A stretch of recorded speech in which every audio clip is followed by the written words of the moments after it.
sometimes you need a massive star to come out of an area in order for people to then pay attention to all the other rappers from the area. Larry June, we have G-Eazy's, we have Kalani's, we have Sweeties, we have them stars.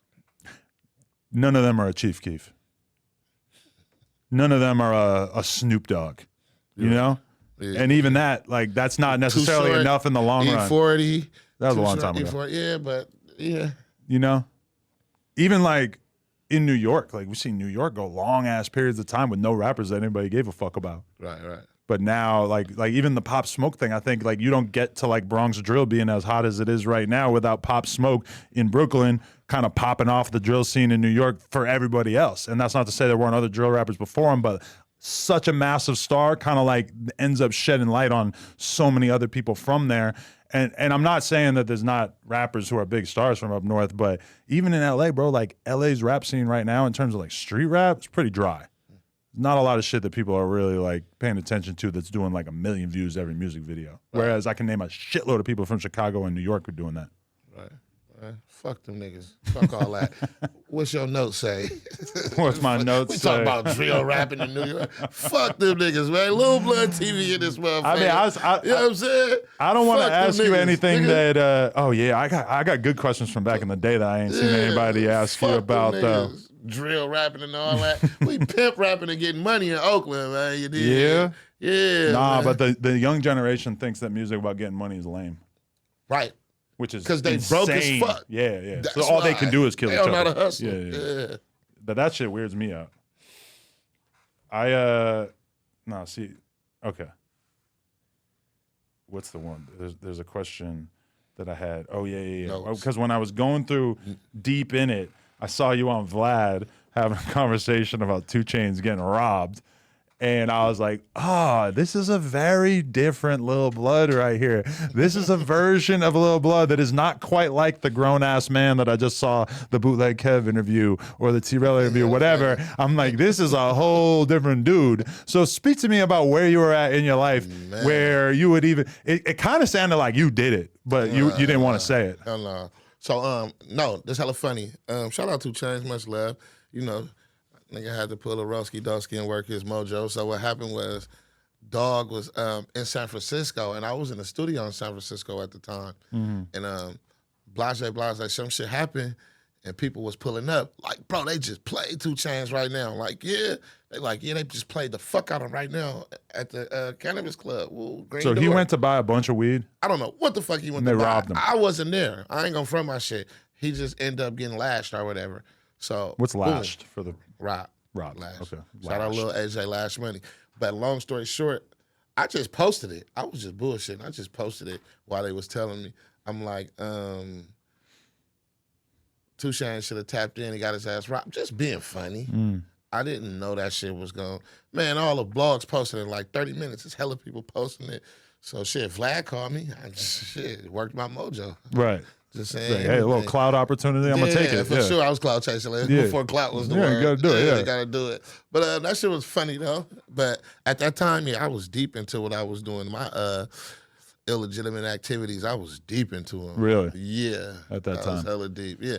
I'm glad you acknowledged the growth, man. That's a different version of Vlad too, because Vlad is not the kind of person who would just do a phone call with a random person who happened to know about stuff. He trying to get the story. He's messy, but not like that. Yeah. That's Who's like, messier, you or Vlad? It's hard to say. He's very, very good at his job, and as a result, sometimes his interviews sound like police interrogations. Your shit be sounding like that too. Not like him. I'm a lot more laid back. Yeah, you'll be. I'm gonna give you an example. Okay, listen, no. He's a federal agent. You're the undercover federal agent. So you got the undercover. I'll give you an example. One time I watched a Kamaya interview that Vlad did because I had an interview lined up with her, so I watched his interview with her, and he asked her like all the best questions that he's asking her about YG, he's asking her about all the shit.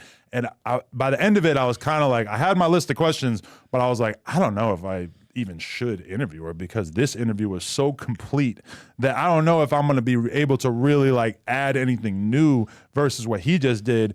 But then she came in and the vibe was so different because Vlad does do such a different type of interview that is so much more like, let's lay out the exact specific facts. Whereas look at this interview right now. You know how Vlad cuts his shit up into clips? this would be very difficult to cut into clips because we're just all over the place having like a super random ass regular conversation, you know? Right. So I feel like that's kind of my strength is that my shit is a little bit more of a bro down. Okay. Whatever the fuck a bro down is. It's like a hoe down. Whatever But the the fuck bros a be down is. a hoe down. What is a hoe down? It's where like a bunch of hoes be dancing and shit, right? She holds up a cig. You can smoke a cig. What do you smoke? Newports. Ugh, never mind. Oh yeah, throw it. He said it's good. I'm racist. I can't smoke a throw it. Newport. Wow. Oh. Nah, the Newports, I don't know. What you smoke? Nothing. Spliffs, really. When last time you did some coke? Don't lie, Adam. Don't lie, Adam. New Year's going into 2019. Okay. Was it good? Well, it ended up in like the most epic 5 fucking person orgy that I ever been in my life. So yeah, it was pretty good. This the thing. I can't see how people snort coke now because of the fentanyl epic. Yeah, I know, right? Like, fucked off the party drug, huh? Bitch, I know just died off fake Xans. Oh, yeah? How you feel about that, bro? That's fucked up, huh? Crazy. Like, I know a lot of people that OD. If I don't know them personally, I know somebody who knew them. That's some fucked up shit, bro. Yeah, Lil Peep started that for me. Like, he was the first person I knew that I was friends with that died off of fake Xan. Yeah. And then it just keeps fucking happening over and over and over. I ain't gonna lie, bro. Don't kill me because you white. So I'm from Oakland, and we're dealing with hella crystal right now, right? But we didn't start dealing with crystal until white people started gentrifying our neighborhood. And that's when we got crystal. It was crack. I'm not saying crack was any better, but nigga, crack had people hooking cable up, fixing cars and shit like that. Like, you know. It doesn't turn you into a monster in the same way. Crystal got people stealing Cadillac. You can live converters. for a long time as a crackhead. Yeah, The meth heads are dying a lot faster. Bro, and I was telling my partner, like, bro, them white people bought that crystal shit over here, bro.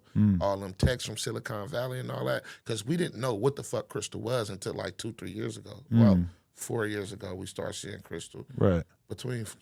We start seeing crystal. Like, what the fuck is this?